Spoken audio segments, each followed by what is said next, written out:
जय हिंद प्यारे बच्चे, कैसे हैं आप सब। न्यू लाइट चैनल पे आप सभी का स्वागत है। और ये हम लोग का जो पीसीबी टेस्ट हो रहा है उसका फिजिक्स का डिस्कशन होने जा रहा है। और सेशन स्टार्ट करने से पहले जैसे आप सभी लोग जानते हैं कि सिंह सर का एक मिशन है कि अब पढ़ने का अधिकार सबको, डॉक्टर बनने का अधिकार सबको। और फिजिक्स में आज का पेपर हम लोग डिस्कस कर रहे हैं।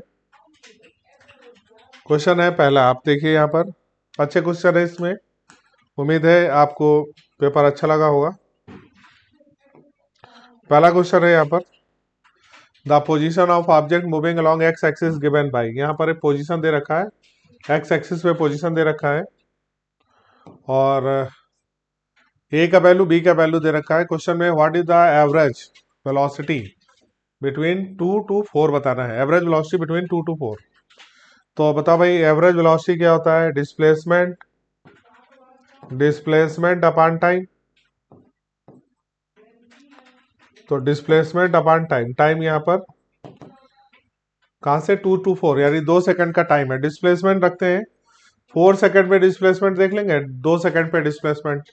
तो यहाँ पर अगर हम लोग एक्स रखें 4 सेकंड के लिए तो ये वैल्यू आ जाएगा ए प्लस बी, और टी की जगह 4 रखेंगे, 4 का स्क्वायर करेंगे, ये 16 आ गया। ठीक है ना। अच्छा, 2 सेकंड जब रखेंगे तो 2 सेकंड रखेंगे तो यहाँ पर ए तो वही रहेगा, बी प्लस बी, और टी स्क्वायर, 2 का स्क्वायर करेंगे 4 आ जाएगा। तो डिस्प्लेसमेंट हो जाएगा फाइनल माइनस इनिशियल। तो इसमें से इसको घटा देंगे, ए प्लस 16 बी माइनस ए माइनस 4 बी। डिवाइड करेंगे, टाइम कितना लगा? 2 to 4 यानी 2 सेकंड टोटल टाइम लगेगा। प्लस ए माइनस ए कट गया, 16 बी से -4 भी गया, तो ये हो गया 12 बी। 12 बी बाई 2 से काट देंगे तो 6 बी। 6 और बी का वैल्यू क्वेश्चन में गिवन है 2.5, तो ये वैल्यू आ जाएगा 15। आंसर हो जाएगा फर्स्ट, पहला ऑप्शन सही होगा। अगला करते हैं question number second. A ball is thrown vertically up with a velocity of 20 metre per second. यह बिल्डिंग है और इस बिल्डिंग का हाइट है 25 मीटर। 25 मीटर हाइट से एक बॉल को यहां से फेंकना है वर्टिकली अपवर्ड। वेलोसिटी है 20 मीटर पर सेकंड। तो मान लेते हैं ये बॉल ऊपर जा रही है। पूछा है कितनी ऊंचाई तक बॉल जाएगी, how high will ball rise, कितनी ऊंचाई तक बॉल जाएगी। इसको एच मान ले तो हाईएस्ट पॉइंट पे इसकी वेलोसिटी 0 हो जाएगी। इक्वेशन बी स्क्वायर बराबर you square minus 2 ji H लगाएंगे। हाइट निकालना है, फाइनल वेलोसिटी 0 हो गया।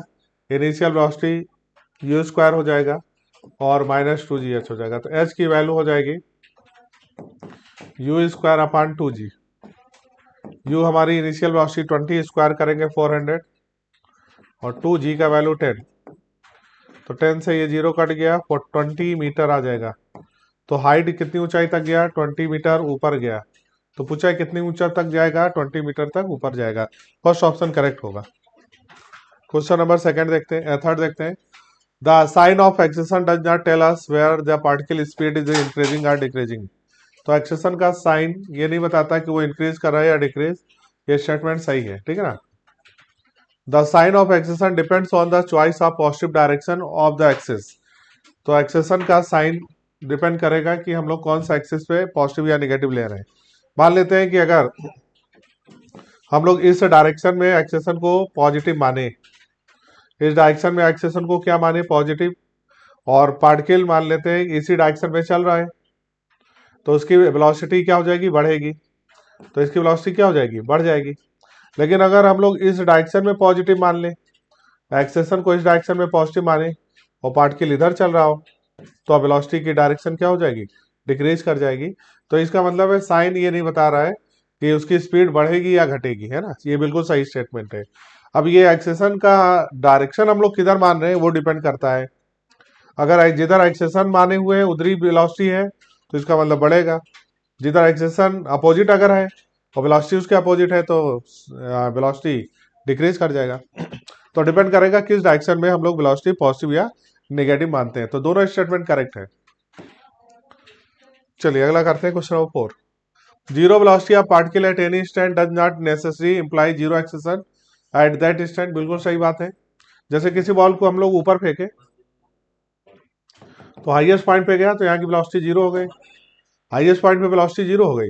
लेकिन इस समय इसका एक्सेशन एक्सेशन तो यहाँ पर जी है भाई, नीचे की तरफ है, तो वेलोसिटी जीरो होने के बाद भी यहाँ पर एक्सेशन है किसके बराबर, जी के बराबर। तो इसका मतलब जीरो होने का मतलब नहीं है कि एक्सेशन जीरो हो। तो बिल्कुल बात सही है। ये पार्टिकल में momentarily at rest and it have non zero acceleration, सही है। पार्टिकल कुछ समय के लिए यहाँ पर जीरो होगा लेकिन नॉन जीरो एक्सेशन यहाँ पर होगा, तो ये भी स्टेटमेंट सही है। दोनों स्टेटमेंट करेक्ट है, first and two are true. Question number 5 करते हैं। A particle throw a vertically has zero velocity as its upper point, बिल्कुल सही है। बॉल को अगर हम लोग ऊपर की ओर फेंकें यू वेलोसिटी से, जब हाईएस्ट पॉइंट पे जाएगा हाईएस्ट पॉइंट पे वेलोसिटी जीरो होता है, तो ये स्टेटमेंट करेक्ट है। Velocity of body decreases as particle moves upward, ऊपर जाएगा तो चूंकि एक्सेशन नीचे की ओर लगता है, एक्सेशन नीचे की होगा, मोशन उसके अपोजिट है, डिक्रीज करेगा, तो स्टेटमेंट करेक्ट है। दोनों स्टेटमेंट करेक्ट है। Question number 6, the definition of instantaneous velocity and acceleration are exact and are always correct. जो इंस्टेंटेनियस वेलोसिटी होता है उसको बोलते हैं डीवी बाई डी टी, और यही एक्सेशन होता है, ये बिल्कुल बात सही है।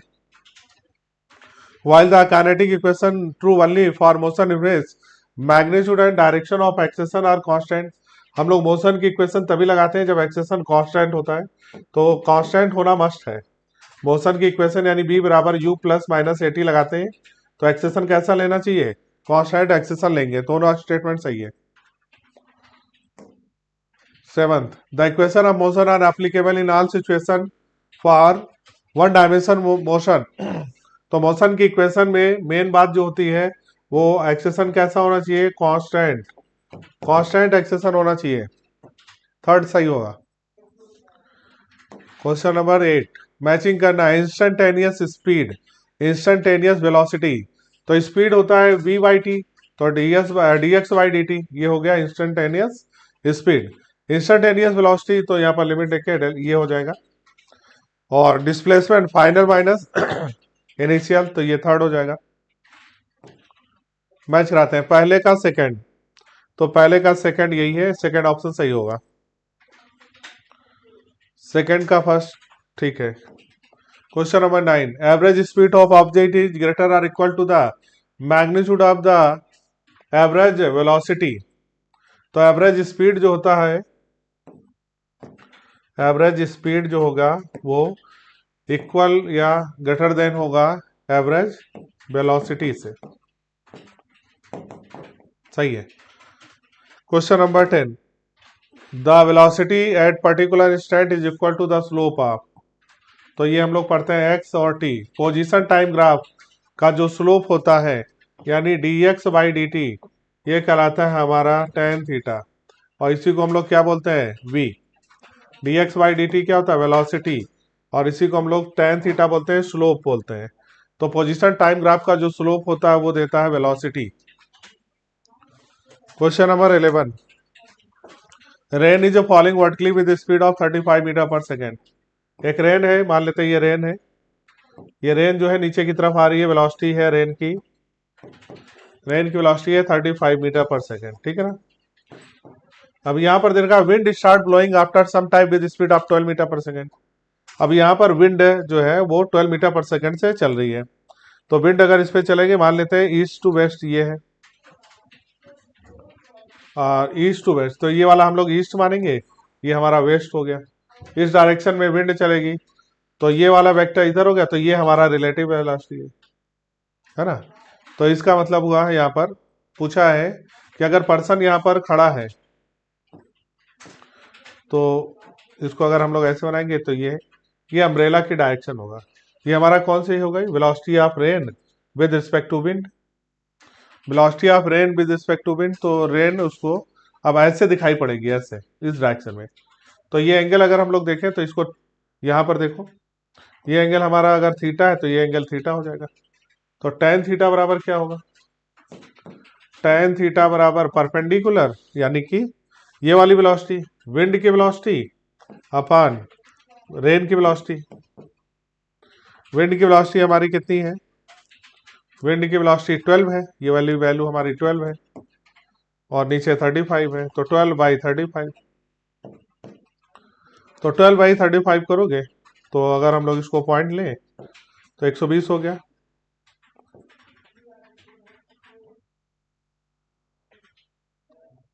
लगभग 0.3 के आसपास आ जाएगा, 0.34, तो लगभग ये आंसर सही होगा, सेकंड ऑप्शन होगा। लेकिन वो tan थीटा की वैल्यू आएगी, इन्होंने थीटा नहीं दिया, tan थीटा यहाँ लिखा होना चाहिए था ना, ये tan थीटा की वैल्यू आएगी सेकंड, तो ऑप्शन में कुछ करेक्शन होना चाहिए भाई। तो एक बार चेक कर लेते हैं, इन्होंने थीटा दिया नहीं है कहीं, और tan थीटा का वैल्यू नहीं दिया है, तो इसका मतलब यहाँ पर ऑप्शन थोड़ा tan थीटा के फॉर्म में ही लिखना पड़ेगा, तो ये आंसर आएगा 0.34, सेकंड ऑप्शन करेक्ट होगा, लेकिन यहाँ पर tan थीटा लिखना चाहिए था, तो ये करेक्शन आप मान के चलना। क्वेश्चन नंबर 12, यहाँ पर आर दे रखा है क्वेश्चन में, find the magnitude and direction of v at t equal to 1। तो r से हम लोग वेलोसिटी निकालेंगे, तो v बराबर होता है dr/dt, डिफ्रेंशिएट करना पड़ेगा इसको, 3ti का डिफ्रेंशिएशन हो जाएगा, 3t का 3 हो जाएगा 3i, और प्लस इसका हो जाएगा 2t² का हो जाएगा 4tj। क्वेश्चन में t की वैल्यू 1 रखना है, तो velocity at t equal to 1 second पे, तो ये तो 3i ही रहेगा, प्लस 4t की जगह हो जाएगा 1, तो ये हमारी 1 यहाँ पर हो जाएगा वेलोसिटी की इक्वेशन। अब वैल्यू 3 और 4 का मैग्नीट्यूड कितना होगा, मैग्नीट्यूड ऑफ √3 का स्क्वायर प्लस 4 का स्क्वायर, तो ये वैल्यू आ जाएगा हमारा 5, तो आंसर आएगा 5, ठीक है ना। अब एंगल जरा देख लो, tan अगर हम लोग देखें tan थीटा होगा y डायरेक्शन की वेलोसिटी अपॉन x डायरेक्शन की वेलोसिटी, y डायरेक्शन में वेलोसिटी 4 है, x डायरेक्शन की वेलोसिटी 3 है, 4/3, तो tan थीटा 4/3, ठीक है ना, और ये एंगल कितना होता है 53 डिग्री, तो इसका जो आंसर आ जाएगा, तो एंगल देख लो, यहाँ पर एंगल दिया नहीं है, तो इसलिए इसका जो वैल्यू tan का है वही लगा देंगे, 53 डिग्री इसका राइट आंसर हो जाएगा, ऑप्शन नंबर 4। 13 क्वेश्चन में बोला गया है, what is the y coordinate of the particle at the instant it's x coordinate is 84। Question में वेलोसिटी x डायरेक्शन में है, यानी कि ये ux है, और यहाँ पर जो एक्सेशन है yx और y दोनों में है, ax की वैल्यू x डायरेक्शन में एक्सेशन हमारा 3 है, और y डायरेक्शन में एक्सेशन कितना है 2 है, ठीक है ना। x डायरेक्शन में हम लोग इक्वेशन लिखे x बराबर ut प्लस हाफ at², तो x डायरेक्शन में कितना चल रहा है 84, ux यहाँ पर दे रखा है क्वेश्चन में कितना 5, टाइम दिया है क्वेश्चन में, टाइम नहीं मालूम है, plus half, acceleration t x direction में कितना है 3, टाइम नहीं मालूम है, ठीक है। तो इसको अगर देखो तो ये कितना हो गया 1.5t² plus 5t minus 84 equal to 0। चलो इसको कोऑर्डिनेट इक्वेशन इसको सॉल्व करोगे तो t का वैल्यू यहाँ 6 सेकंड आ जाएगा, t का वैल्यू 6 आ गया, y की इक्वेशन लगाएंगे, y डायरेक्शन में दूरी बराबर u/t प्लस हाफ a/t का स्क्वायर, ठीक है ना। y डायरेक्शन में दूरी निकालना है, इनिशियल y डायरेक्शन में वैल्यू 0 है, x में चल रहा है, हाफ y डायरेक्शन में एक्सेशन दे रखा है क्वेश्चन में, और वो 2 है, और टाइम हमें 6 रखेंगे, स्क्वायर करेंगे 36 हो जाएगा, 2 से 2 कट गया, आंसर हो जाएगा 36 मीटर, पहला आंसर सही हो जाएगा।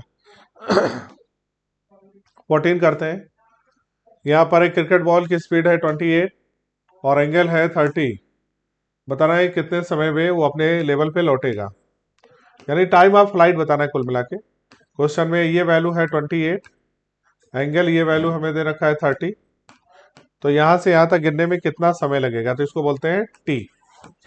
तो यहाँ से फेंका और यहीं पहुंच गया, सेम लेवल पे आ गया, तो टाइम का फार्मूला होता है 2u sin θ/g,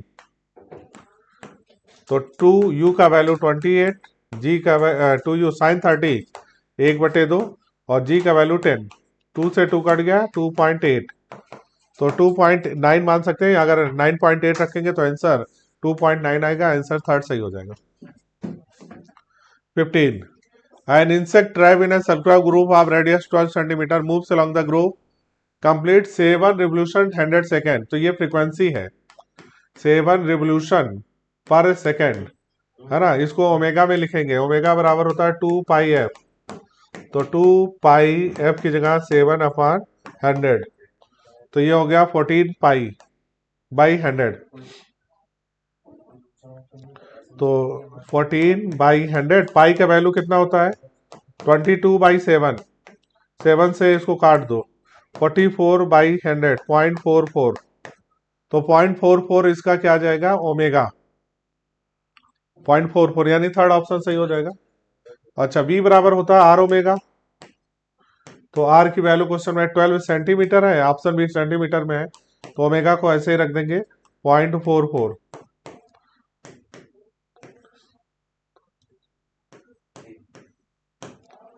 तो लगभग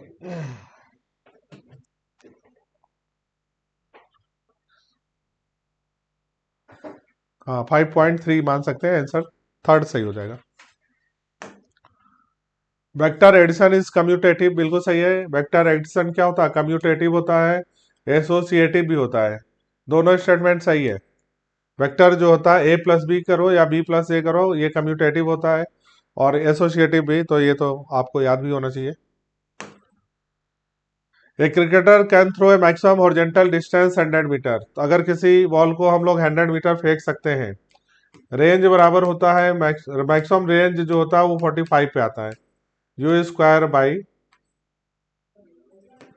और मैक्सिमम हाइट जो होता है, तो मैक्सिमम हाइट का formula you square by 2g होता है।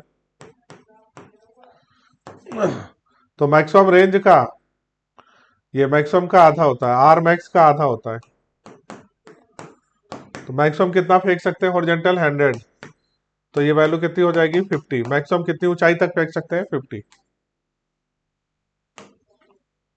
Among 4 graph there is only one graph for which average velocity over time interval can vanish, vanish मतलब जीरो। कहां पर एवरेज वेलोसिटी जीरो होगा तो एवरेज वेलोसिटी होता है displacement upon time, displacement upon time. तो जहां डिस्प्लेसमेंट जीरो होगा वो एवरेज वेलोसिटी जीरो हो जाएगा। डिस्प्लेसमेंट कहाँ जीरो होगा, तो अगर हम लोग इस इक्वेशन में देखें, तो अगर हम लोग यहाँ पर देखें इस पोजीशन पे और इसको लाइन खींच दें, तो इस और इस पोजीशन पे, यानी कि ये हमारा x1 मान लो, तो इस पोजीशन पे डिस्प्लेसमेंट जीरो होगा, यहीं पर पार्टिकल फिर से लौट आएगा। यानी यहां से यहां तक में जब पार्टिकल यहां पहुंचे और जब इस टाइम को मान लो टी, यहाँ पर ये है, ये टाइम मान लिया t1, तो ये इस टाइम पे और इस टाइम पे पार्टिकल अपने सेम पोजीशन पे आ गया, डिस्प्लेसमेंट जीरो हो गया, यानी एवरेज वेलोसिटी यहाँ पर जीरो हो जाएगी। ऑप्शन सेकंड सही हो जाएगा। Question number 19, lift is coming from 8th floor and just reaches 4th floor. 8 से आ रही है 4 की तरफ और 4th फ्लोर पे रुकेगी, और हमें बोला गया है origin and positive direction upward, ऊपर की डायरेक्शन को पॉजिटिव लेना है, तो नीचे की डायरेक्शन को क्या लेना है नेगेटिव। अच्छा, इसकी स्पीड जब नीचे की तरफ आएगी और ये यहाँ पर रुकने जा रही है, तो रुकने जा रही है यानी इसकी स्पीड यहाँ पर कम हो रही है। स्पीड कम कब होगी, जब एक्सेशन किधर लग रहा है ऊपर, यानी इस डायरेक्शन में एक्सेशन लग रहा होगा, एक्सेशन ऊपर की ओर लग रहा होगा, ठीक है ना। तो ऊपर एक्सेशन लगने का मतलब ए का वैल्यू क्या होना चाहिए पॉजिटिव, ठीक है। अच्छा, ये नीचे आ रहा है तो वेलोसिटी क्या हो रहा है नीचे की तरफ होगा, तो वेलोसिटी की डायरेक्शन नीचे होगी, और नीचे की वेलोसिटी कैसी है निगेटिव हो जाएगी। अच्छा, डिस्प्लेसमेंट भी नीचे की तरफ होगा, तो यहाँ पर जो डिस्प्लेसमेंट होगा वो भी हमारा नीचे की तरफ होगा। तो एक्स और बी नीचे की तरफ और ए ऊपर की तरफ, नीचे की डायरेक्शन निगेटिव है तो X is less than zero, B is less than zero, और एक्सेशन ऊपर है पॉजिटिव होगा, तो A is greater than zero. पहला आंसर सही होगा। Question number 20, X equal to यहाँ पर टी -2 का इस पावर दिया है, वेलोसिटी निकालेंगे तो 2t-4, ठीक है। ये हमारा वेलोसिटी की इक्वेशन हो गई।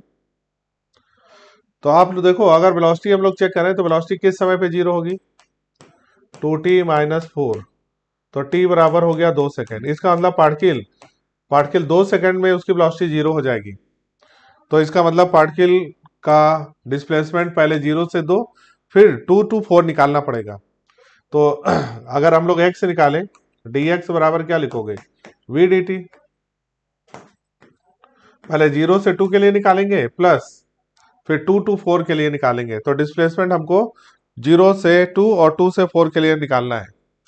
तो टोटल डिस्प्लेसमेंट अगर हम लोग बात करें, टोटल डिस्प्लेसमेंट की बात करेंगे, तो यहाँ पर टोटल जो डिस्प्लेसमेंट आएगा वो 0 से 2 के लिए आएगा v dt, प्लस 2 to 4 के लिए आएगा v dt। दोनों डिस्प्लेसमेंट यहाँ पर जो डिस्टेंस होगा जोड़ेंगे। चलो पहले लिखेंगे v dt। v dt कितना है, 2t माइनस 4, इंटीग्रेट करेंगे 2t square by 2 minus 4t, limit रखेंगे 0 से 2, प्लस यहाँ पर भी हम लोग रखेंगे, अच्छा इसको काट दो, टी स्क्वायर यहाँ पर वैल्यू पुट कर रहे हैं, टी स्क्वायर माइनस 4t है ना, लिमिट रखेंगे 2 to 4।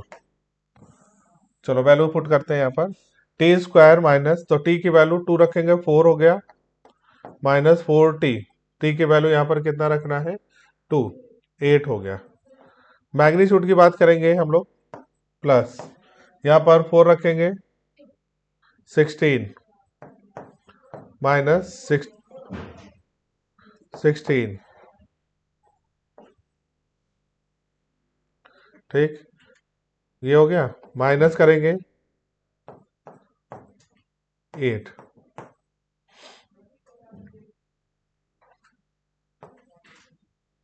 ये वैल्यू हो गया 4 माइनस 4, मैग्नीट्यूड में ये वैल्यू 4 आ जाएगा, और 16 ये तो 0 आ गया, और ये वैल्यू माइनस का 4 माइनस 8, तो ये वैल्यू आ जाएगा माइनस 4 प्लस 4। तो अगर मैग्नीट्यूड की बात करेंगे, क्योंकि डिस्टेंस पूछा डिस्टेंस, तो डिस्टेंस पॉजिटिव में आएगा, तो ये जो माइनस होगा वो पॉजिटिव में लेंगे, डिस्टेंस बोला जा रहा है, तो टोटल 8 मीटर आंसर आएगा। डिस्टेंस हमेशा पॉजिटिव होगी, तो जो माइनस में आ रहा है ना, उसका मतलब वो कहाँ पर है, पार्टिकल जो है पहले ओरिजिन से दूर जा रहा होगा, ठीक है, -4 गया, फिर वो घूम के फिर ओरिजिन पे आ गया, तो -4 का मतलब ओरिजिन से दूर गया, और जब ओरिजिन की तरफ आया तो ये 4 चला, तो टोटल कितना चलेगा, 8।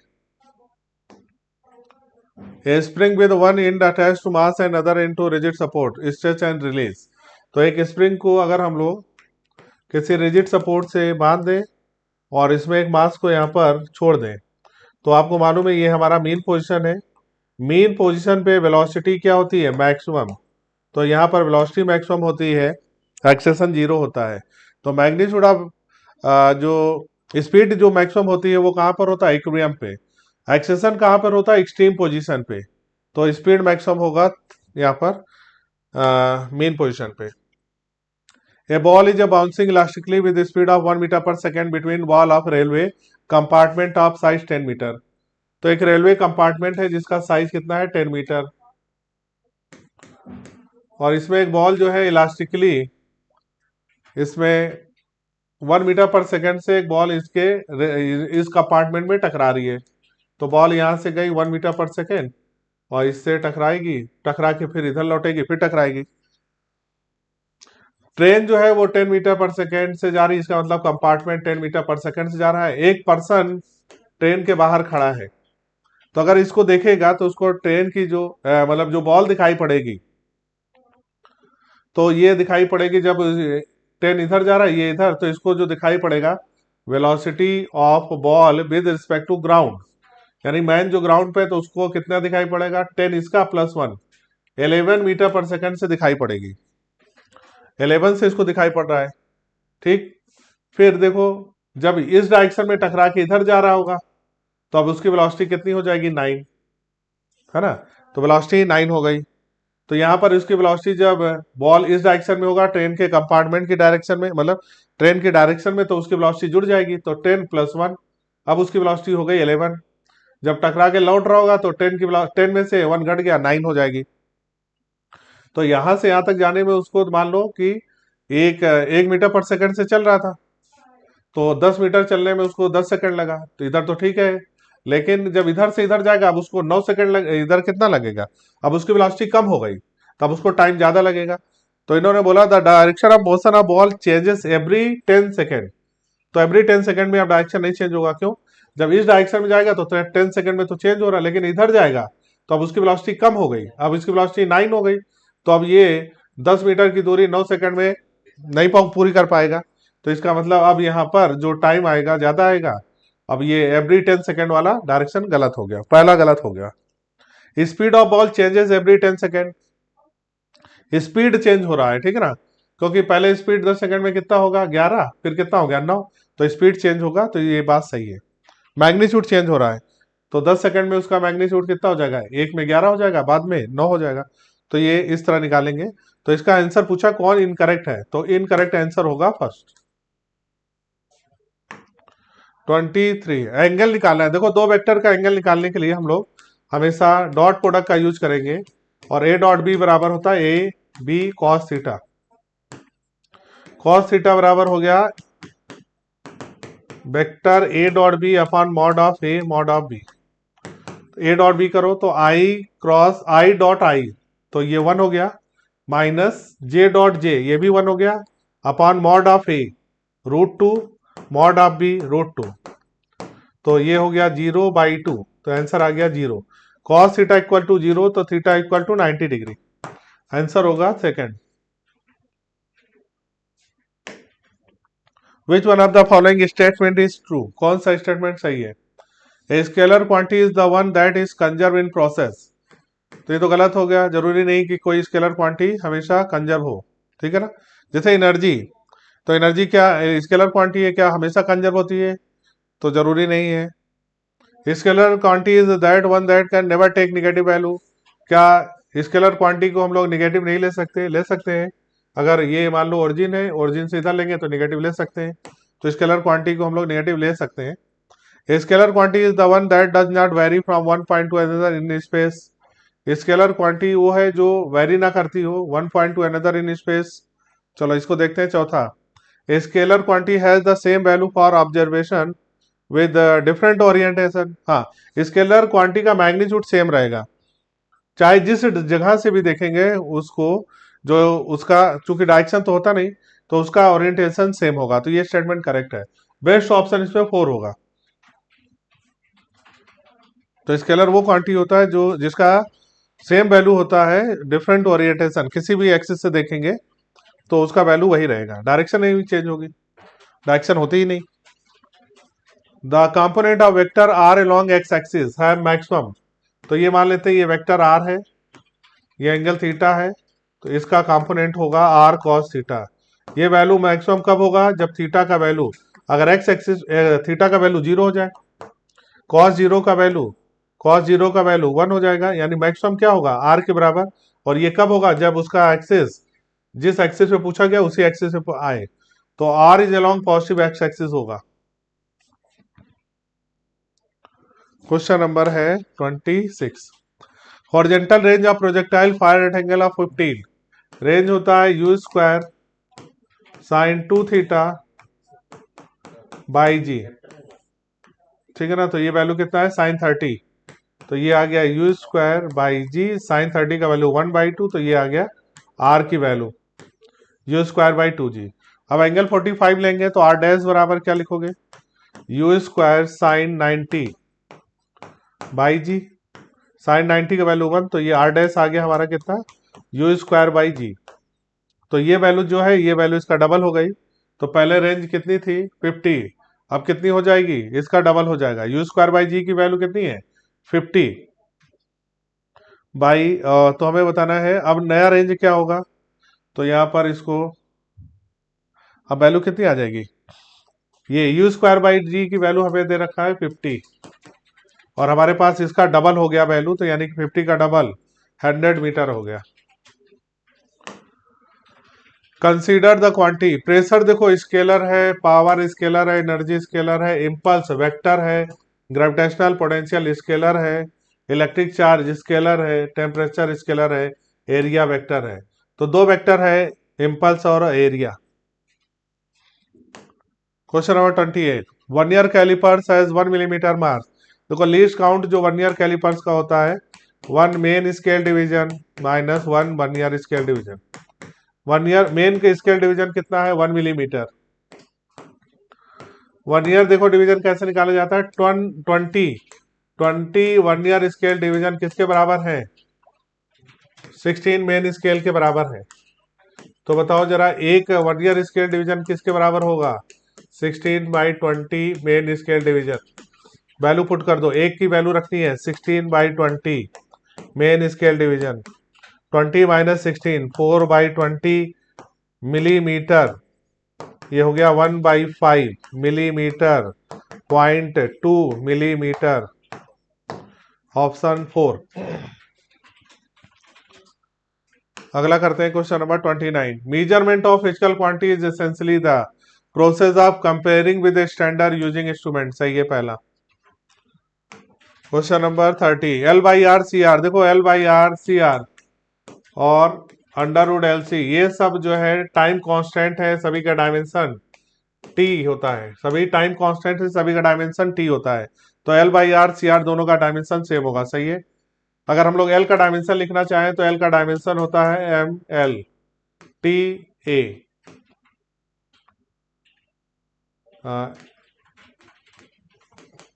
ये होता है L का डायमेंशन, ठीक है ना।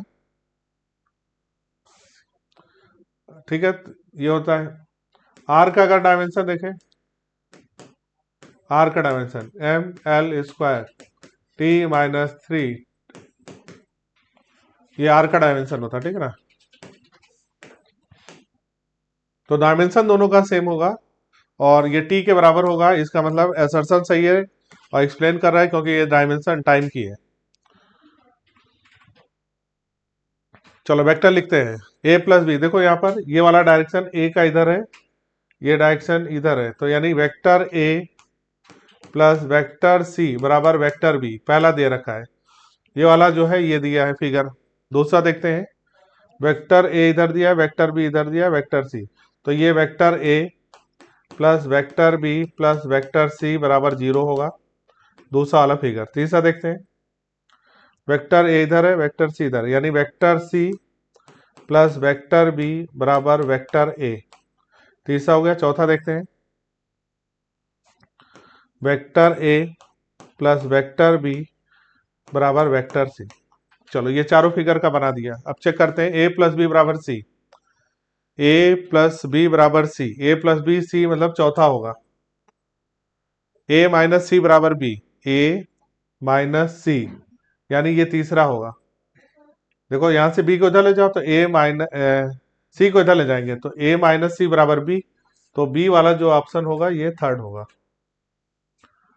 B माइनस C बराबर A, B इसको C को इधर ले गए तो B माइनस C बराबर A यानी पहला होगा, और A प्लस बी C ये दूसरा होगा। चलो चेक करते हैं, A का चौथा कौन सा है, सेकंड ऑप्शन सही हो जाएगा, एक ही ऑप्शन दिख रहा है। चलो और चेक कर लेते हैं, B का थर्ड, तो ऑप्शन सेकंड सही हो जाएगा। वेक्टर की प्रॉपर्टीज है भाई, A डॉट बी बराबर 0, यानी A डॉट बी अगर 0 है तो इनके बीच का एंगल कितना होता है 90 degree, perpendicular case. A dot B का वैल्यू अगर माइनस है इसका मतलब एंगल 180 होगा, तो A डॉट बी जो है सेकंड आएगा, A डॉट बी बराबर 0 यानी A का सेकंड ऑप्शन हमारा थर्ड में है, तो यही हो जाएगा। A डॉट बी बराबर 4 यानी एंगल कितना रखो 60 डिग्री, और A8 वैल्यू कितना होगा 0 पे। Question number 33, maximum height attain bye projectile. तो मैक्सिमम हाइट का फार्मूला होता है U²/2G, यानी H directly proportional to U² होता है, ठीक है। इसी तरह रेंज देखो R बराबर होता है U²sin2θ, मैक्सिमम रेंज का फार्मूला ये होता है, range directly proportional to U² होता है। क्वेश्चन में बोला है what is the percentage increase in horizontal range, height में कितना इंक्रीज हुआ। अगर हाइट में 5% इंक्रीज है तो रेंज में भी 5% इंक्रीज होगा, आंसर 5% ही लगाएंगे। 34. A ball is projected upward from the top of a tower with a velocity of 50 metre per second. तो टावर से एक बॉल को फेंकना है इस डायरेक्शन में. कितना एंगल से? इस डायरेक्शन में फेंक रहे हैं और 30 डिग्री है, ये 50 मीटर पर सेकंड से फेंक रहे हैं. Height of the tower after height of the tower is 70 metre. ये 70 मीटर हाइट है. How many second from ball reaches the ground, कितने समय में गिरेगा? तो सीधे आप लगाओ एच बराबर minus U t plus half G T square. H की वैल्यू क्वेश्चन में 70 है. ठीक है, वाई डायरेक्शन में वेलोसिटी निकालेंगे. ये एक्स डायरेक्शन में हो गया 50 cos 30, ये हो गया 50 sin 30, यानी ये वैल्यू कितना लेंगे 25. वाई डायरेक्शन की वेलोसिटी कितना हो गया 25 minus 25 into t plus half g की वैल्यू 10 टी स्क्वायर. ये हो गया 5t स्क्वायर माइनस का 25t माइनस 70 बराबर 0. टी स्क्वायर 5 से डिवाइड कर दें, 5t square minus 5t minus 14 बराबर 0. तो t के बराबर यहाँ पर क्या आ जाएगा 7 सेकेंड. तो आंसर हो जाएगा 7 सेकेंड, था ना. 34 का आंसर 7 सेकेंड आ जाएगा भाई. बस आखिरी क्वेश्चन करते हैं, इसके बाद आपको अगले सर कराएंगे. चलिए अगला करते हैं question number 35. A ball is a thrown upward at a certain angle with a horizontal. तो हॉरिजॉन्टल से किसी एंगल से एक बॉल को फेंका गया थीटा बराबर 0. Air resistance consider along the positive X axis. इस एक्सिस में एयर रेजिस्टेंस है, तो एयर रेजिस्टेंस जो होगा वो इसी डायरेक्शन में कंसीडर किया जाएगा. तो हाइट के लिए तो हम लोग ऊपर का डायरेक्शन देखते हैं, तो उसमें इसका इफेक्ट नहीं होगा. तो एयर रेजिस्टेंस किसको अफेक्ट करेगा? रेंज को. पूछा कौन सा कांस्टेंट रहेगा, तो रिमेन कांस्टेंट कौन रहेगा? हाइट और फ्लाइट.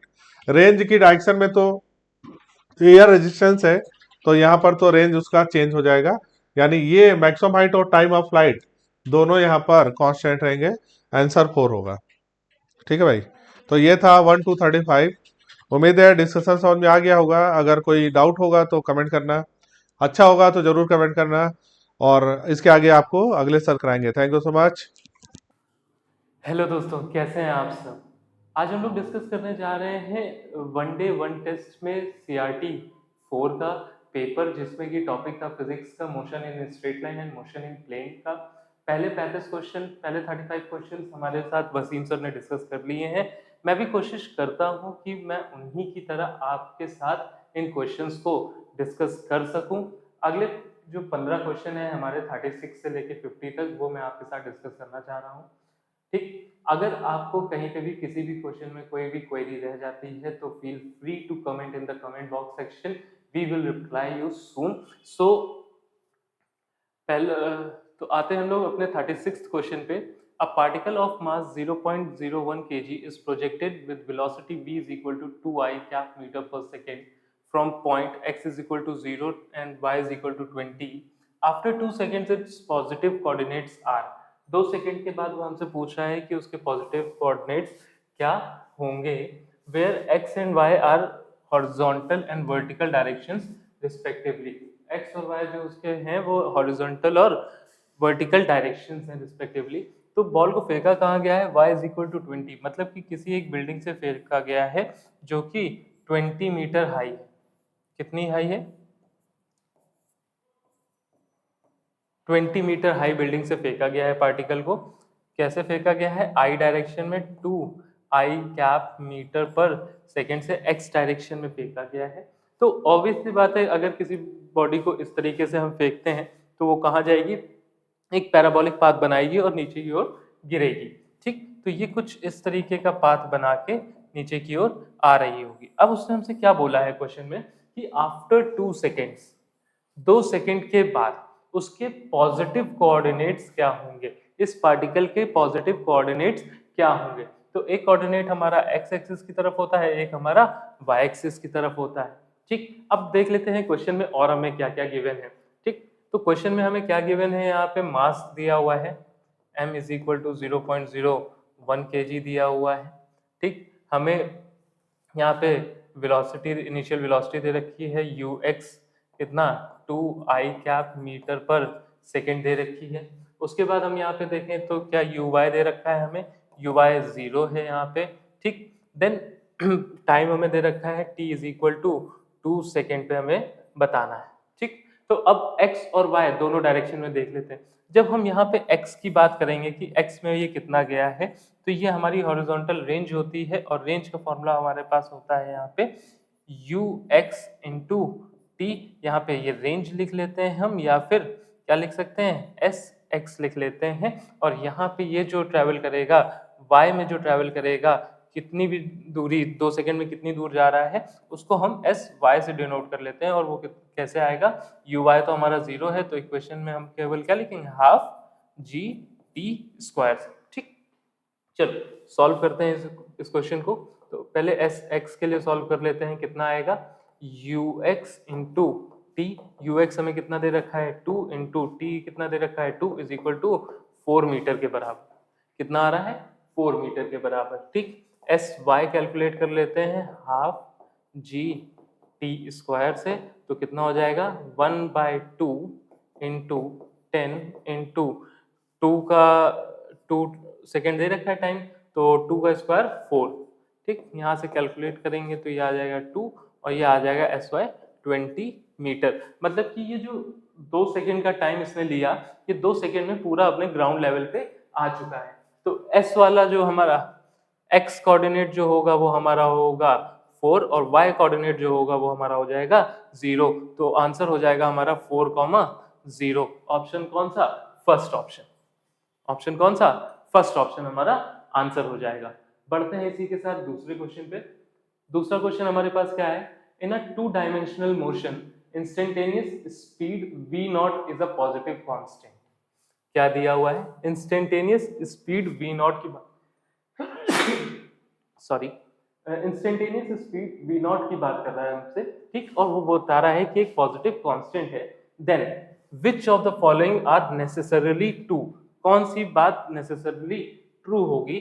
तो इंस्टेंटेनियस स्पीड की बात कर रहा है, तो स्पीड इज इक्वल टू होता है हमारे पास distance upon time, distance upon time, ठीक। तो डिस्टेंस अपॉन टाइम की बात कर रहा है, स्पीड की बात कर रहा है, तो क्या एवरेज वेलोसिटी के बारे में यहाँ लिखा हुआ है, तो क्या इसके बारे में बात करेंगे, नहीं करेंगे। अगर यहाँ पे स्पीड की बात कर रहा है, तो वेलोसिटी हो, डिस्प्लेसमेंट हो, एक्सेलरेशन हो, इनके बारे में हम बात नहीं करते हैं, क्योंकि ये सारी चीजें किससे रिलेटेड हैं, आपकी क्या कहते हैं, वेलोसिटी से रिलेटेड होती हैं। अगर यहाँ पे हमसे बोल रहा होता कि instantaneous velocity v not constant है, तब हम यहाँ पे इनके बारे में बात कर रहे होते। बट यहाँ पे बोल रहा है इंस्टेंटेनियस स्पीड, तो हम ना वेलोसिटी की बात करेंगे, ना एक्सेलरेशन की बात करेंगे, ना डिस्प्लेसमेंट की बात करेंगे। तो आखिरी ऑप्शन हमारे पास बचता है equal path length are travels in equal intervals, ठीक। क्या कह रहा है, कांस्टेंट वेलोसिटी से चलेगा तो ऑब्वियस सी बात है कि इक्वल टाइम इंटरवल पे वो इक्वल डिस्टेंसेस को कवर कर रहा होगा। इस वजह से फोर्थ ऑप्शन हमारा यहाँ पे आंसर हो जाएगा, क्या है, equal path lengths are travels in equal intervals, ठीक। तो ये क्वेश्चन समझ में आया। बढ़ते हैं हम अगले क्वेश्चन की तरफ। अगला क्वेश्चन है हमारे पास 38 कि the gravity in space is given by g is equal to -10 j cap metre per second. Two particles are simultaneously projected with velocity u1 and u2। u1 दे रखा है 10 metre per second i cap plus 10 metre per second j cap, u2 दे रखा है हमें 20 metre per second i cap plus 10 metre per second j cap, ठीक।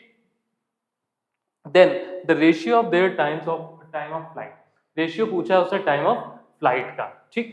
तो time of flight का फॉर्मूला क्या होता है, t is equal to 2u sine theta by g, या फिर 2uy upon g, 2u sine theta by g, या फिर 2y sine theta by 2y by g, ठीक। आओ देखते हैं। तो t1 upon t2 is equal to कितना 2u(y1) upon g upon 2u(y2) upon g। y1 कितना है, uy2 कितना है, uy1 है हमारा 10 मीटर पर सेकेंड और uy2 भी है हमारा 10 मीटर पर सेकेंड। वैल्यूज हम पुट करेंगे यहाँ पे 2 इंटू 10 अपॉन जी अपॉन 2 इंटू 10 अपॉन जी, तो ये और ये आपस में कैंसिल हो जाएंगे। रेशियो आ रहा है हमारा 1:1। रेशियो क्या आ रहा है 1:1। ऑप्शन फर्स्ट हमारा यहाँ पे आंसर हो जाएगा। ऑप्शन फर्स्ट हमारा यहाँ पे आंसर हो जाएगा। इसी के साथ बढ़ते हैं अगले क्वेश्चन की तरफ। ठीक, अगला क्वेश्चन हमें यहाँ पे दिया हुआ है, a man crosses the river perpendicular to river flow in time t seconds and travels an equal distances in downstream in capital T seconds. The ratio of man's speed in still water to the speed of river water.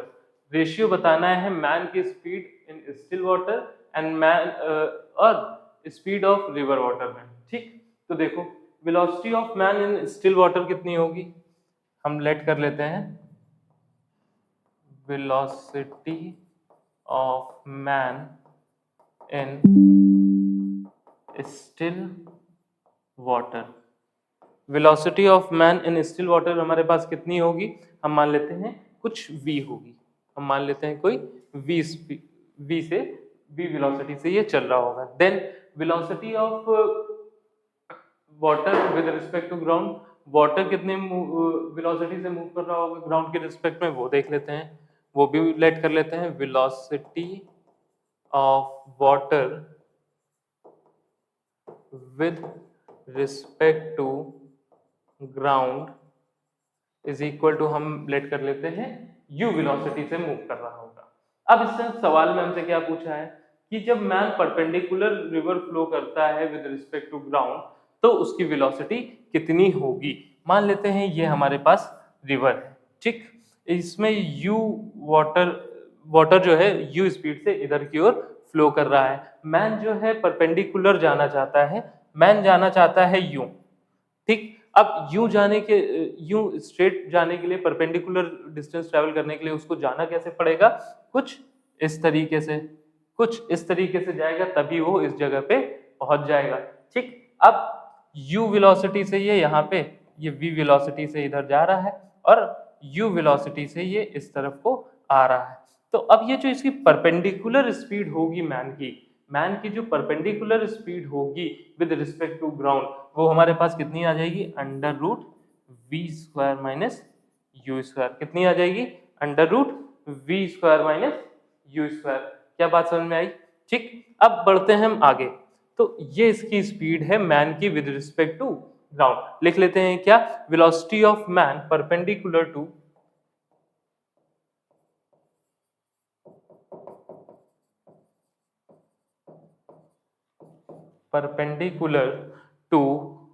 River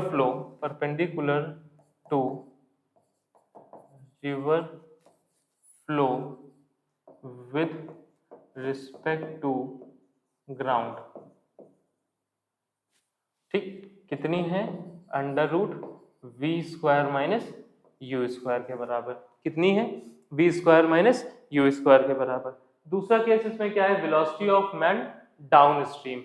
velocity of man downstream कितनी होगी,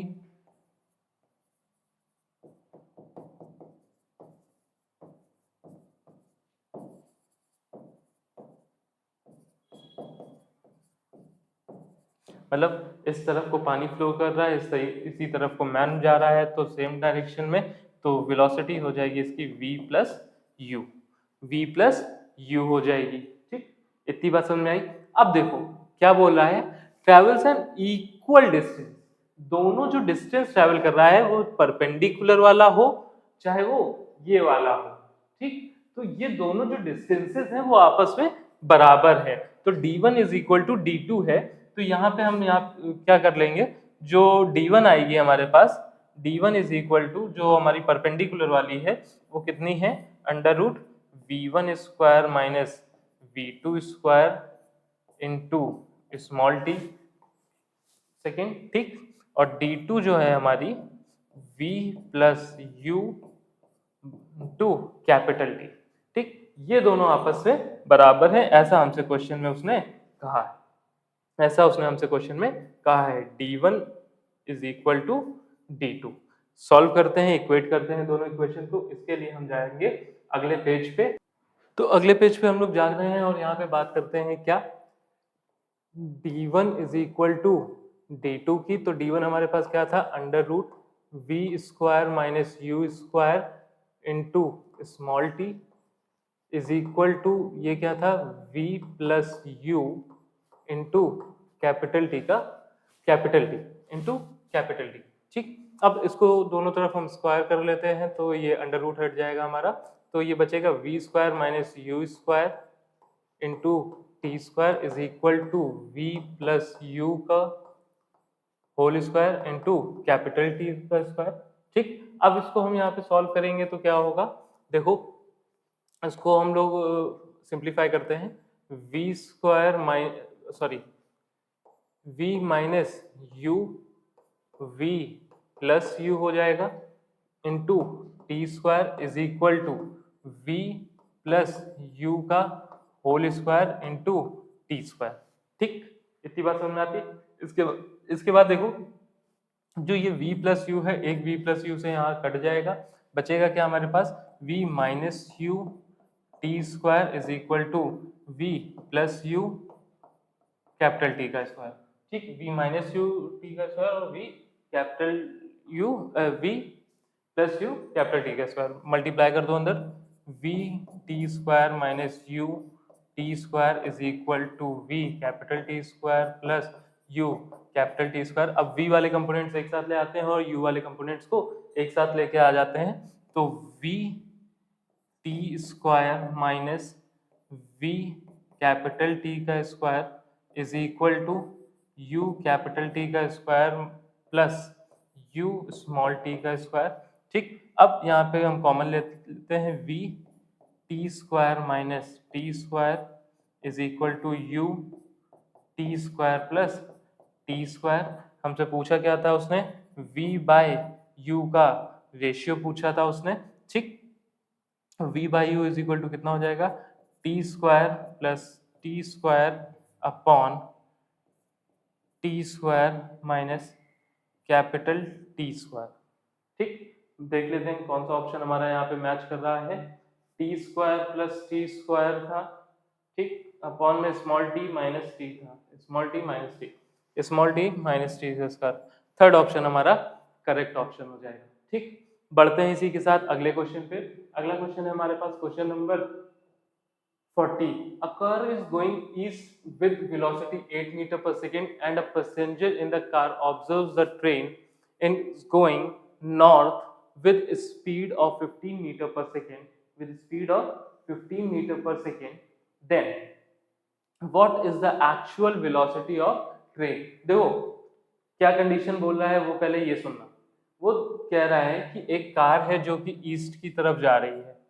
ठीक, अब कितने से जा रही है, 8 metre per second से जा रही है, और जब ये जा रही है तो ये जाते समय 8 मीटर पर सेकेंड से, 1 मीटर पर सेकेंड से, इसमें जो पैसेंजर बैठा है वो भी 8 मीटर पर सेकेंड से चल रहा होगा, तो वो उस 8 मीटर पर सेकेंड वाले फ्रेम से देख रहा है कि एक ट्रेन नॉर्थ की तरफ जा रही है, एक ट्रेन नॉर्थ की तरफ जा रही है, और कितनी स्पीड से जा रही है, कितनी स्पीड से जा रही है, 15 मीटर पर सेकेंड से जा रही है। कितनी स्पीड से जा रही है, 15 मीटर पर सेकेंड की स्पीड से जा रही है। तो अब हमें बताना क्या है, एक्चुअल स्पीड ऑफ ट्रेन कितनी होगी, जिससे वो एक्चुअल स्पीड ऑफ ट्रेन मतलब कि speed of train with respect to ground की बात कर रहे हैं, speed of train with respect to ground की बात कर रहा है, तो वो कितनी होगी हमें वो बताना है। ठीक है, तो देखो जो ये कंडीशन है वो क्या है, velocity of train with respect to car is equal to हमारे पास हो जाता है velocity of train minus velocity of car. क्या बात समझ में आई, velocity of train is equal to क्या हो जाता है, velocity of train with respect to car is equal to हो जाता है velocity of train minus velocity of car.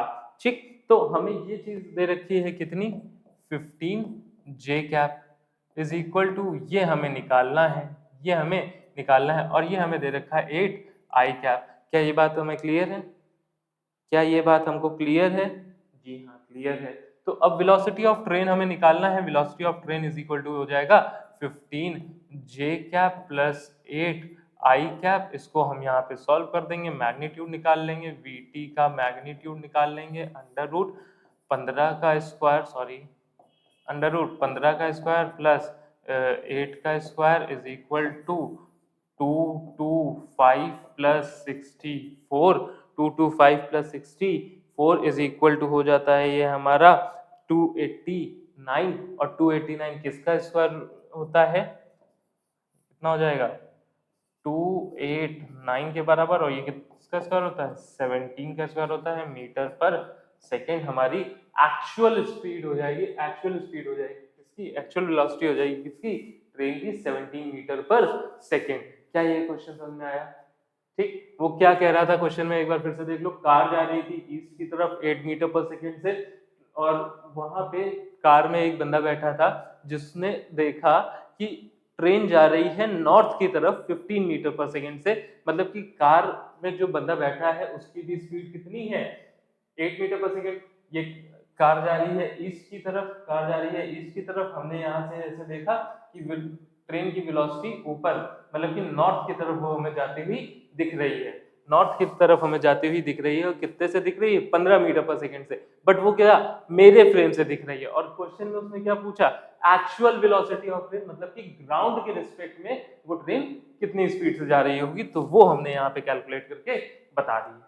ठीक, बढ़ते हैं इसी के साथ हम अगले क्वेश्चन पे। अगला क्वेश्चन हमारे पास है ये, a boat takes 2 hours to travel 8 kilometer and back in still water।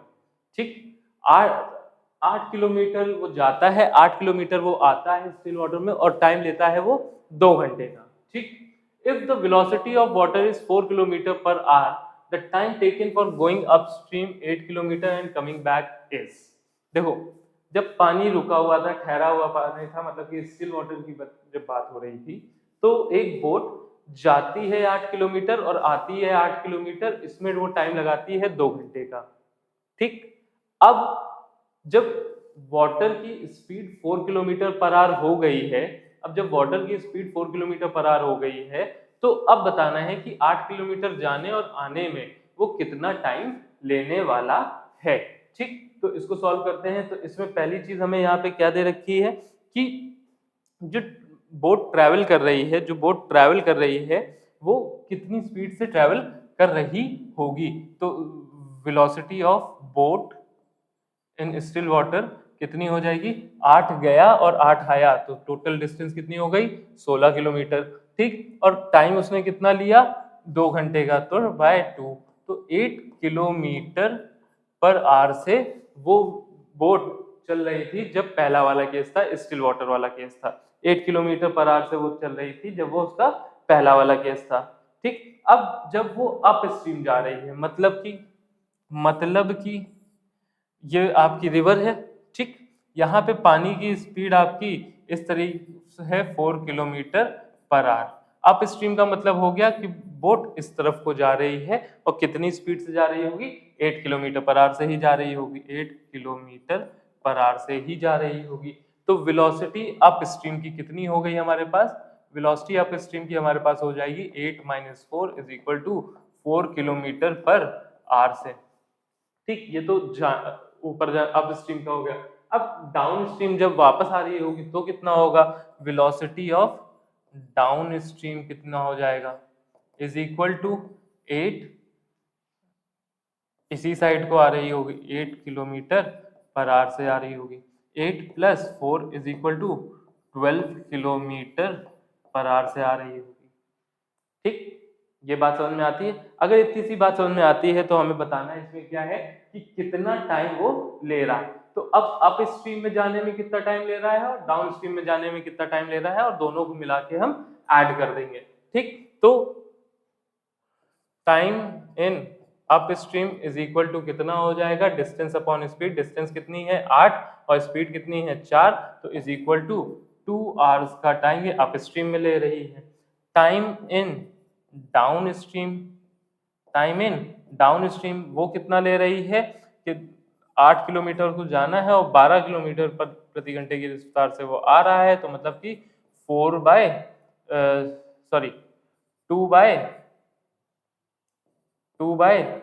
Hours, 2/3 hours का मतलब हो जाता है हमारा 40 मिनट्स। 2/3 आवर्स का मतलब क्या हो जाता है हमारा 40 मिनट्स। तो अब यहाँ पे 40 मिनट्स और 2 आवर्स, तो टोटल टाइम हमारा हो जाएगा 2 आवर्स 40 मिनट्स का। कितना हो जाएगा 2 आवर्स 40 मिनट्स का। तो ये हमारा फोर्थ ऑप्शन आंसर हो जाएगा। क्या क्वेश्चन समझ में आया? अगर कोई डाउट हो तो कमेंट सेक्शन में जरूर बताइएगा। ठीक, बढ़ते हैं हम अगले क्वेश्चन की तरफ। अगला क्वेश्चन हमारे पास है, a body is projected vertically in upward direction from ground with speed 20 metre per second. एक बॉडी को ऊपर की ओर फेंका गया vertically upward with respect to ground, ठीक, और स्पीड उसकी थी 20 मीटर पर सेकेंड। ये बॉडी है, इसको ऊपर की ओर फेंका गया, कितने से फेंका गया 20 मीटर पर सेकेंड से फेंका गया। It will come on ground after, मतलब कि वो समय पूछ रहा है कितनी देर बाद वो ऊपर जाएगा। तो मतलब ये ऊपर जा रहा है, हाईएस्ट पॉइंट पे पहुंचेगा, वेलोसिटी उसकी 0 होगी। यहाँ हाईएस्ट पॉइंट पे पहुंचेगा, वेलोसिटी 0 होगी, फिर वहां से वापस आएगा। तो टोटल कितना टाइम लगेगा? तो जब मोशन अंडर ग्रेविटी वाला होता है हमारे पास क्वेश्चन, तो हम लोग पढ़ते हैं कि time of ascent is equal to time of descent, मतलब कि ऊपर जाने का समय इज इक्वल टू नीचे आने का समय के बराबर होती है। ठीक, तो अब देख लेते हैं कि ऊपर जाने में इसको समय कितना लग रहा था। ऊपर जाने में इसको समय लग रहा था, हम लोग इक्वेशन से निकालेंगे v is equal to u minus g t से। किससे निकालेंगे? v is equal to u minus gt से निकालेंगे, जिसमें कि वेलोसिटी तो फाइनली ऊपर हाईएस्ट पॉइंट पे जाके 0 हो रही है।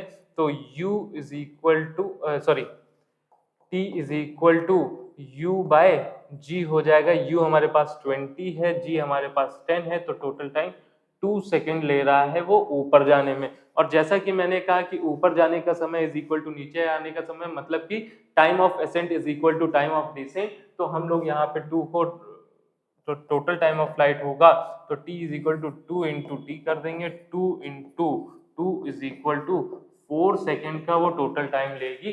तो वो हमारा ऑप्शन हो जाएगा सेकेंड। 42 का क्या ऑप्शन हो जाएगा? Second 4 second. ठीक, बढ़ते हैं हम लोग अब अगले क्वेश्चन की तरफ। ठीक, अब अगला क्वेश्चन हमारे पास यहाँ पे क्या है, देखो, the area of acceleration time graph gives. Acceleration time graph का एरिया हमें क्या देता है? ठीक, एक्सेलरेशन होता है dv बाय dt। एक्सेलरेशन क्या होता है?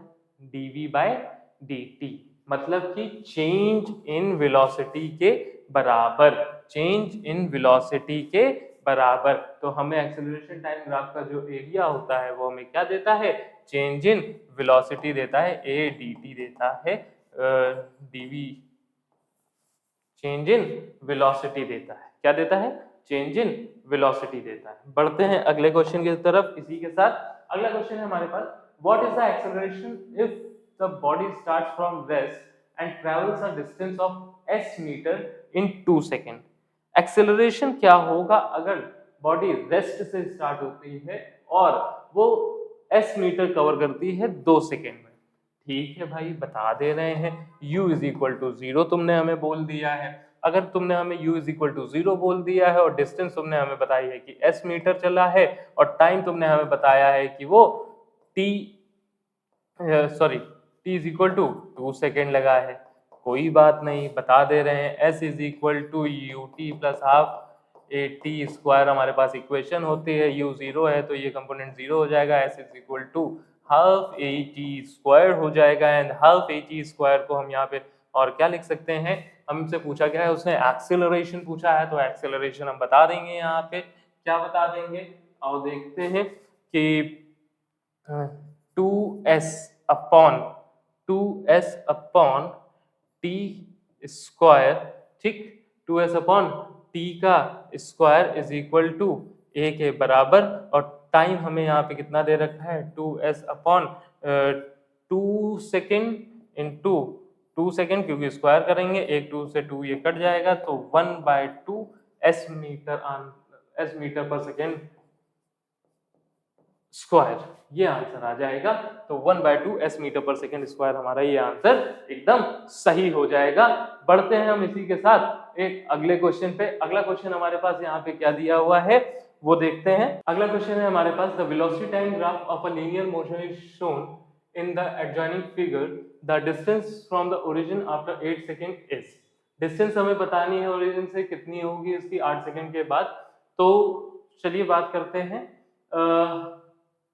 हाँ, वेलोसिटी टाइम ग्राफ पे डिस्टेंस तो देखो इसको कैलकुलेट करते हैं, ये एंड ये, तो ये कितना हो गया, एरिया निकाल लेंगे इसका टोटल, वही हमारी डिस्टेंस हो जाएगी। ठीक, तो 1/2 इंटू 4 इंटू 1, ठीक, ये 1 सेकेंड है हमारे पास, ये हमारे पास 4 है एंड 1/2 ये ट्राइंगल का हो गया, प्लस ये हमारे पास 2 सेकेंड के बराबर है, ये हमारा 4 है तो 2 इंटू 4 हो जाएगा, प्लस 1/2 इंटू 4 इंटू 1 के बराबर ये हो जाएगा। उसके बाद यहाँ पे देख लेंगे तो 1 इंटू 1 इंटू 2, ठीक, 1 इंटू 1 इंटू 1/2 इंटू 1 इंटू 2, ठीक, ये हो जाएगा, प्लस इसका देख लेंगे तो ये 2 सेकेंड है हमारा और ये हमारा 2 है, तो 2 इंटू 2 प्लस 1/2 इंटू 1 इंटू 2, ठीक। अब कैलकुलेट कर दो तो उसको, 2 ये 8, ठीक, ये आपका 2 के बराबर, ये 8 के बराबर, ये आपका फिर से 2 के बराबर, ठीक, ये आपका 1 के बराबर, ये आपका 4 के बराबर, ये आपका 1 के बराबर। तो 2 8 10, 10 2 12, 12 1 13, 13 4 17, 1 18, 18 मीटर हमारा आंसर हो जाएगा। फर्स्ट ऑप्शन हमारा आंसर है। ठीक, बढ़ते हैं हम अगले क्वेश्चन की तरफ। अगला क्वेश्चन हमारे पास यहाँ पे आने वाला है ये, a man walks at a distance at a speed of 6 kilometre per hour for 1 kilometer and 8 kilometer per hour for next 1 kilometer. What is the average speed for walk of 2 kilometer is nearly? Average speed पूछा है तो हमें मालूम है कि V average जब हमसे ऐसे इक्वल डिस्टेंस पे पूछता है, V average जब हमसे वो इक्वल डिस्टेंसेस पे पूछता है तो हम फॉर्मूला लगाते हैं 2v1 v2 upon v1 plus v2। इसको और भी कर सकते हैं, और भी दूसरे तरीके से कर सकते हैं कि पहले हम यहाँ पे वेलोसिटी इज इक्वल टू होता है हमारे पास क्या, displacement upon time, sorry distance, speed is equal to होता है डिस्टेंस अपॉन टाइम होता है, और डिस्टेंस अपॉन टाइम तो यहाँ पे हम 6 किलोमीटर अपॉन 1 अपॉन टाइम करेंगे, तो यहाँ से हम लोग टाइम पहले निकालेंगे पहले वाले के लिए। ठीक, डिस्टेंस पहले वाली कितनी है 1 किलोमीटर, तो 1/6 हो जाएगा t1, और t2 जब हम निकालेंगे तो यहाँ पे 1/8 हो जाएगा। फिर इस टाइम को फिर हम यहाँ पे इक्वेशन में रखेंगे एंड सो ऑन। एक लंबा प्रोसेस होता है, और यहाँ पे एक शॉर्ट तरीका ये होता है हमारे पास 2 इंटू 6 इंटू 8 अपॉन v कितना है 6 प्लस 8, ठीक, इज इक्वल टू, इसको जब कैलकुलेट करेंगे तो हमारे पास यहाँ पे आंसर आ जाता है 6.8, कितना आ जाएगा 6.8 मीटर पर सेकेंड आंसर आ जाएगा। कहो तो कैलकुलेट करके बता भी दिया जाए भाई, कैलकुलेट करना है तो 2 6 12 हो जाता है एंड 2 6 12 हो जाता है, और 12 इंटू 8 कर देते हैं तो हमारे पास 96 हो जाता है। 96 के बाद हमारे पास यहाँ पे 6 प्लस 8 कर देते हैं तो हमारे पास 14 आ जाता है, और 96 और 14 को जब हम डिवाइड कर देते हैं तो हमारे पास 6.8 आ जाता है। कितना आ जाता है 6.8 मीटर पर सेकेंड आ जाता है। ठीक, बढ़ते हैं इसी के साथ अगले क्वेश्चन पे। अगला क्वेश्चन है हमारे पास ये, the velocity v of a particle depends upon the time t according to the equation v is equal to a plus bt plus d upon c plus t। ठीक, चल ये है, तो right the dimensions of a b c and d। ठीक है, कोई बात नहीं। ऐसा क्वेश्चन हम करते कैसे हैं, तो v वेलोसिटी है तो इसकी होती है lt माइनस 1, ये इक्वल है हमारे a के, तो a की भी डायमेंशन क्या हो जाएगी lt माइनस 1, a की भी डायमेंशन क्या हो जाएगी lt माइनस 1। अब देखो v इज इक्वल टू है हमारे पास क्या lt minus 1 is equal to ये है किसके bt के। ठीक, तो t क्या है हमारे पास, टाइम है, तो टाइम को यहाँ पे घसीट के ले आएंगे, LT-1 upon t is equal to b, तो यहाँ पे b इज इक्वल टू हो जाएगा LT-2 के बराबर। बोलो हो जाएगा कि नहीं हो जाएगा? b के LT-2 हो गई। पहले ऑप्शन मैच कर लेते हैं, LT-1 L2 LT-2, ये नहीं होगी, ये नहीं होगी, LT-1 LT-2 ये हो सकती है, LT-1 LT-2 दो ऑप्शन मिल गए। तो अब हमें C और D के लिए भी सॉल्व करना पड़ेगा। तो देखो इक्वेशन में क्या लिखा है, C plus T, C plus T. अभी जब हमने पहला पेपर दिया था तो उसमें हमने क्वेश्चन डिस्कस किया था कि जब डायमेंशंस सेम होंगी, डायमेंशंस सेम होंगी तभी हम उनको आपस में ऐड या सब्ट्रैक्ट कर सकते हैं, और अगर डायमेंशंस डिफरेंट हैं तो वो ऐड और सब्ट्रैक्ट नहीं हो सकती हैं। तो उसके बिहाफ पे अगर ये C और T आपस में ऐड हो रहे हैं तो C की भी डायमेंशन T की डायमेंशन के बराबर होगी, C की डायमेंशन T की डायमेंशन के बराबर होगी। तो ये A है, ये B है, ये C, तो यहाँ पे ये गलत हो जाएगा, ये C T है, तो हमारा यहाँ पे ये T सही हो जाएगा 4। अब देखते हैं D के लिए भी निकाल के देख ही लेते हैं, जब इतना देख लिया है तो वही क्यों रह जाए। चलो D के लिए निकालते हैं, तो V इज इक्वल टू क्या है, D by C plus T है, ठीक। ये LT-1 है, ये LT-1 है, is equal to D by C plus T है, is equal to D by C plus T है। तो D इज इक्वल टू हमारे पास कितना हो जाएगा, D is equal to LT-1 is equal to C plus T। क्या ये बात आपको समझ में आई? अगर ये बात आपको समझ में आ गई है तो आप हमें ये जरा बताइए कि ये हमारी t के बराबर थी, ये हमारी t के बराबर थी, t-1 हमारी कैंसिल हो जाएगी, और ये कैंसिल होने के बाद d हमारा बचेगा केवल और केवल क्या, l के बराबर। क्या आंसर समझ में आया? आंसर समझ में आया, ठीक। आंसर समझ में आ गया तो हमारे पास ऑप्शन कौन सा था, 4। बढ़ते हैं हम अगले क्वेश्चन की तरफ इसी के साथ। अगला क्वेश्चन है हमारे पास, what is the dot product of two vectors magnitude 3 and 5 if angle between them is 30 degree। Dot product बताना है तो डॉट प्रोडक्ट का फॉर्मूला होता है हमारे पास a dot b is equal to a b cos theta, ठीक। a हमारे पास है 3, b हमारे पास है 5 और cos कितना है 30 डिग्री, तो cos 30 हमारे पास होता है √3/2, तो ये हो गया 15 इंटू √3/2, ये हो जाएगा 7.5 और √3 होता है 1.732, तो 7.5 इंटू 1.732 इज इक्वल टू, हम इसको सॉल्व करेंगे तो 12.99 आंसर हमारा आ जाएगा, ठीक है। तो सेकेंड ऑप्शन हमारा यहाँ पे आंसर बन जाएगा। तो कोई ज्यादा कठिन क्वेश्चन था नहीं, सॉल्व हो गया। बढ़ते हैं हम अगले क्वेश्चन की तरफ।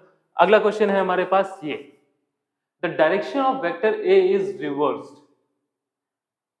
वेक्टर ए का डायरेक्शन रिवर्स कर दिया गया, मतलब पलट दिया गया। अभी तक इसका डायरेक्शन था ये, अब इसका डायरेक्शन हो गया ये। क्या बात समझे? समझ, 180 डिग्री घूम गया है। What are the values of delta a and delta mod a, ठीक।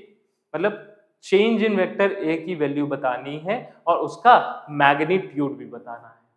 चलो, delta a is equal to हमारे पास आएगा क्या, A2 माइनस A1, ठीक। A2 कितना हो जाएगा -A, क्यों, ये अगर A वेक्टर था रिवर्स कर दिया गया है तो ये -A वेक्टर हो जाएगा, ठीक। -A vector is equal to minus का 2A वेक्टर, तो ये तो हमारा हो गया पहला -2A वेक्टर। -2A वेक्टर हमें यहाँ पे भी मिल रहा है और यही मिल रहा है, तो सीधे सीधे यही आंसर हो जाएगा, ठीक। अब मैग्नीट्यूड की भी बात कर लें। मैग्नीट्यूड की जब हम बात करेंगे तो देखो क्या बात हो जाएगी, तो ये जब पलटेगा तो यहाँ पे ये साइन हम यहाँ पे नहीं देखेंगे, तो डेल्टा ए का जब मैग्नीट्यूड की बात करते हैं तो ए वेक्टर माइनस ए वेक्टर करते हैं इज इक्वल टू हमारे पास 0 आ जाता है, इज इक्वल टू हमारे पास 0 आ जाता है। तो यहाँ पे हमारा थर्ड ऑप्शन सही हो जाएगा, ठीक। इसी के साथ बढ़ते हैं हम अगले सवाल पे। अगला सवाल ये रहा आपके कंप्यूटर स्क्रीन पर। टीडिंग the angle subtended by the vector a is equal to 4i cap plus 3j cap plus 12k cap कितना होगा with the x axis is. एंगल जब निकालना होता है तो हम क्या करते हैं, एंगल जब निकालना होता है तो हम क्या करते हैं, बहुत ही छोटी सी चीज है वही करते हैं। वो क्या है तो देखो a vector is equal to sorry cos theta is equal to vector a upon mod of vector a. ठीक, जो वो वेक्टर दिया हुआ है और अपॉन उसका मॉड कर देंगे तो वेक्टर हमारे पास यहाँ पे दे रखा है क्या, किससे पूछा है, एक्स एक्सिस से। तो एक्स एक्सिस वाला है हमारे पास 4i कैप, तो हम यहाँ पे ऊपर लिखेंगे 4 अपॉन अंडर रूट क्या 4 का स्क्वायर प्लस 3 का स्क्वायर प्लस 12 का स्क्वायर। सॉल्व कर देंगे 4 अपॉन अंडर रूट 4 का स्क्वायर 16, 3 का स्क्वायर 9, 12 का स्क्वायर 144 और ये हमारा टोटल बनेगा कितना 169। ये हमारा ऐड करके कितना बनेगा 169। तो 4 अपॉन 169 और 169 किसका स्क्वायर होता है, वो होता है 13 का। तो 4 अपॉन 13 इसका आंसर हो जाएगा। तो cos इनवर्स हमारे पास बनने वाला है theta is equal to cos inverse बनेगा हमारे पास 4/13। तो आंसर क्या हो गया हमारा थर्ड ऑप्शन। आंसर क्या हो जाएगा हमारा थर्ड ऑप्शन आंसर हो जाएगा। तो ये थे हमारे 15 क्वेश्चन। आशा करता हूं कि मैं अपनी बात को इन क्वेश्चन के माध्यम से आप तक अच्छे से पहुंचा पाया हूं, आप लोगों को हर एक क्वेश्चन को सही से समझा पाया हूं। अगर अभी भी आपकी कोई क्वेरी रह गई है तो do mention in the comment box और प्लीज शेयर करिए। इससे क्या होगा कि मैं भी इम्प्रूव कर सकूंगा, अपने आप को इम्प्रूव कर सकूंगा और आपको अच्छे से अच्छा बेहतर से बेहतर चीज तरीका ला के समझा सकूंगा। थैंक यू सो मच बच्चा, जय हिंद।